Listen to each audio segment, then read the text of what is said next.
I hate Plan B. Audio Jungle.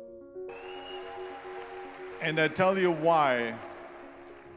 Because we have so many doubters, as I've said earlier, the no-sayers. We have so many of those people that say no and you can't do it, it's impossible. That is okay because we just turn off, as I said earlier, and we listen and we hear the no being a yes. You can't do it, you can do it, and all of that. So that is possible to do that amongst all the negative people around you. But when you start doubting yourself, that's very dangerous. Because now what you're basically saying is that if my plan doesn't work, I have a fallback plan, I have a plan B.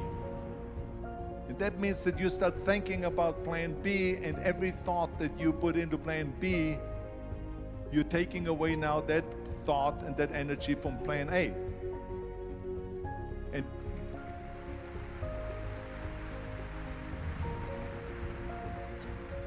And it's very important to understand that we function better if there is no safety net, because plan B becomes a safety net. It says that if I fail, then I fall and I get picked up and I have something else there that will protect me.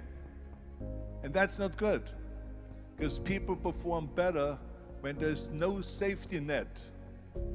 People perform better in sports and everything else if you don't have a plan B.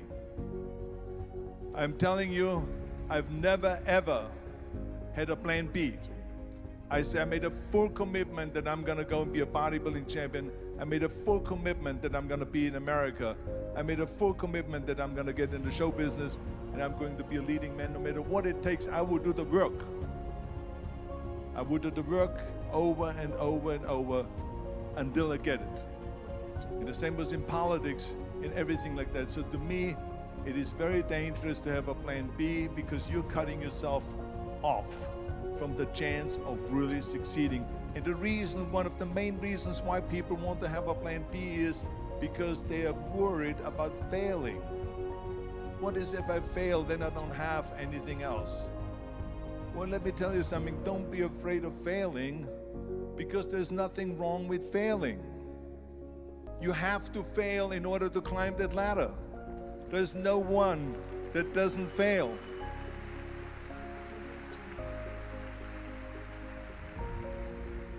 Michael Jordan said in one of his interviews, when they said, "You're unbelievable, you're the greatest basketball player of all times. I mean, tell me about that." And he says, "Well, you're just mentioning the successes." But he says, "For me to become the greatest basketball player, I missed 9,000 shots when I was playing basketball at the NBA games." So during these games that he was so successful, he missed 9,000 shots. Does it make him a failure? No. He's one of the greatest basketball players of all times, but he failed 9,000 times. Do you get it? We all fail. It's okay.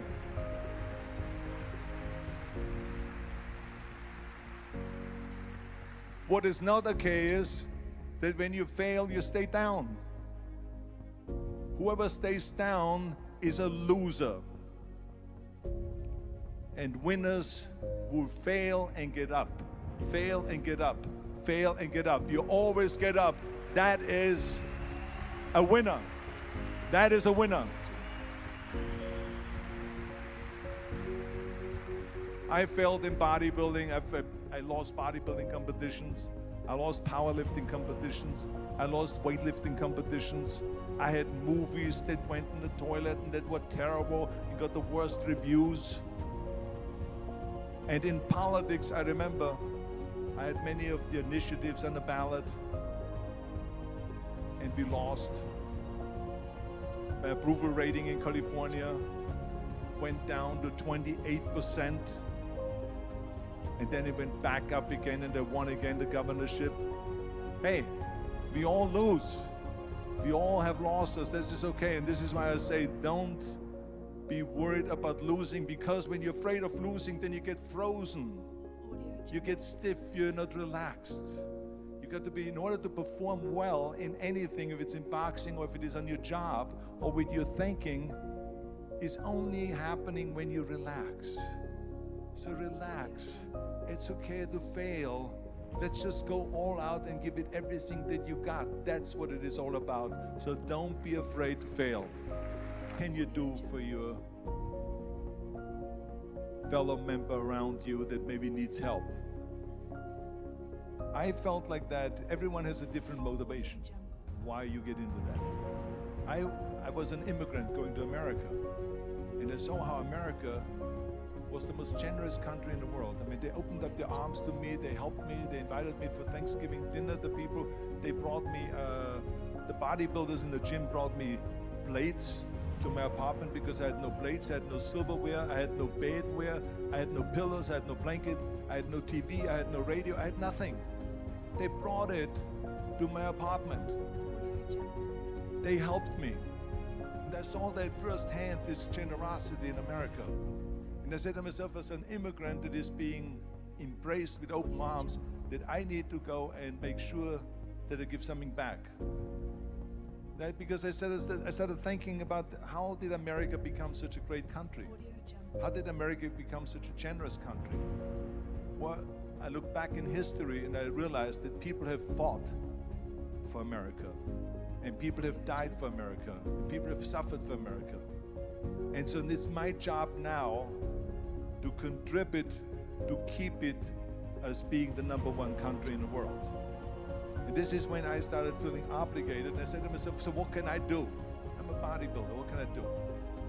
But then I realized when I saw Special Olympics that I can help and train Special Olympians.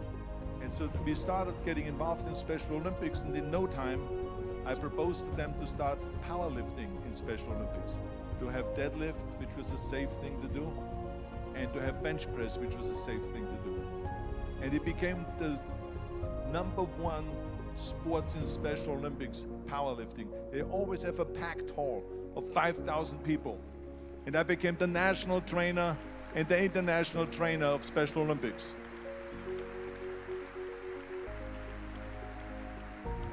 And I tell you, I felt so good.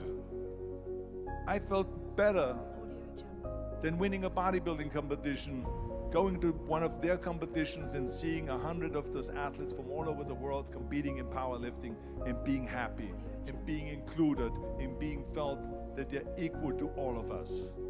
It was the most unbelievable feeling, and this is why I got so excited about it that then after that, I started, going around to military bases in America and training our military personnel. Because in those days, bodybuilding and weight training wasn't popular. Now it is. Now when you go to Iraq, to Baghdad or somewhere like that, and you see the American soldiers train, they have the biggest facilities. It's like this dome here. This is how big the training facilities are now. So it all changed. But in those days, it wasn't popular at all. So I went from military base to military base to train the soldiers, and the sailors, the airmen, and all of them. And it made me feel good again. And then after, when I met President Bush, then Vice President Bush, and we traveled around to campaign, he asked me what I want to do, and I said, I would like to be a fitness leader in America. I would like to be the chairman of the President's Council on Physical Fitness and Sports. And then when he became president, he appointed me to that. And so now I really was able to travel through all 50 states and promote health and fitness. The more I got into that, the more I realized how good it feels to give something back. And that's when my idea came about after-school programs, because after school, when I traveled to all the schools to train the students, I saw there was a huge gathering of students after the school was over outside the school. And I asked the school principal, what are all the students doing? And he said to me, Arnold, you have to understand that 70% of the kids in our schools, they come from parents where 70% of the parents are both working. So therefore there's no one there picking them up. So that's got me the idea to start after school programs, to keep those kids in school while the parents are working, and to offer them homework assistance, tutoring, sports and fitness programs and arts programs, music and painting and so on. And it became a huge success.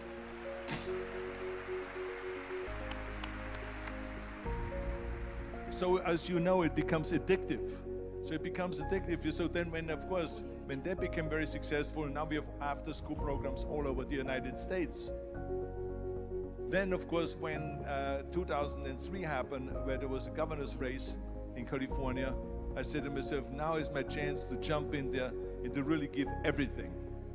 And people said to me, he says, are you crazy to run for governor? When you're governor, he says, you cannot go and make movies anymore. I said, well, duh. I mean, I know that you can't run the state and make movies. Of course not. He says, well, you would lose all those millions of dollars. I mean, you're getting 20, 25, 30 million dollars a movie, you will lose that. I say, I don't care. I say, all the money that I made is because of America. My success is because of America. Everything that I've accomplished is because of America. I say, so for me now to give something back for 7 years and not to make money makes no difference to me. I say, I'm gonna do it. And I jumped in the end of the race and did it. And let me tell you something. I'm not poor because those 7 years I didn't get paid. I'm perfectly fine. And it made me feel good that I could give back to America. Well, I think that every day we are benefiting from someone helping us. That's why I said earlier, there's no such thing as a self-made man. I mean, when you think about it, you're born and you need your parents to raise you. You need your teachers to teach you. You need your coaches to do sports. And so when I think about back of the people that helped me, as a matter of fact, one person, where's my friend here, Albert Busek? Is he sitting here somewhere? Where is he sitting? Albert Busek, come on out here for a second. Come on out here for a second.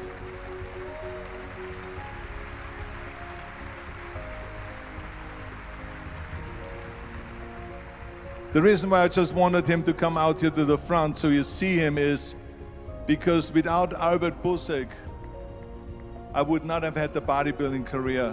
Stay right there, Albert, and look at this way so they can see your face. Exactly.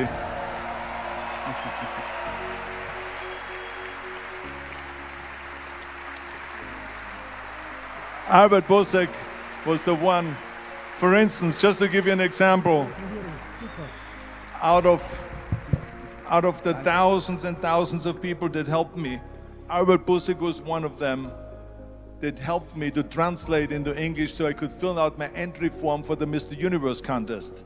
And then he flew with me to London to the Mr. Universe contest. He gave me the opportunity to come to Munich and to be the trainer in a gymnasium on the Schillerstraße 36. It was a fantastic gymnasium. He was an extraordinary friend that took thousands and thousands of pictures since then and helped me in every one of the competitions and everything, was a huge supporter. But this is the kind of people that you need. We need help. We need help.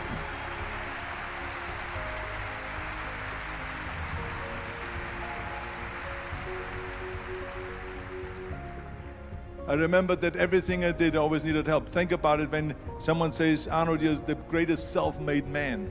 I said, you can call me anything you want. You can call me Arnie, you can call me Schwarzi, you can call me Terminator, you can call me Governator, but don't ever call me self-made man. I said, because I did not get to that point by myself. I mean, think about just to be successful in the movies. How are you going to be successful in the movies without having an audience? The only one that makes you successful in the movie is the people that go to see the movie. So how can you say to your self-made man when you need millions and millions and millions of people all over the world to go and see your movie, so people, then the press looks at it and says, this guy has a big box office success. It's the people. It's you.